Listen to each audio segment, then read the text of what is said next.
In front of me is ULEFONE Note 7P, and let me show you how to check total screen time on the following device.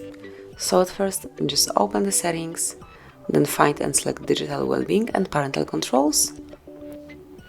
And here you will notice your digital well-being tools. If you'd like to open, just click on show your data. And right in front of you, you've got the info. If you click on it again, you will be able to check the detailed time spent on your device and also on each app a bit lower right here. And this is it. This is how you can check screen time in your ULEFONE Note 7P. This is how you can detect the time that your device has been in use. So thank you for watching. Please subscribe our channel and leave the thumbs up.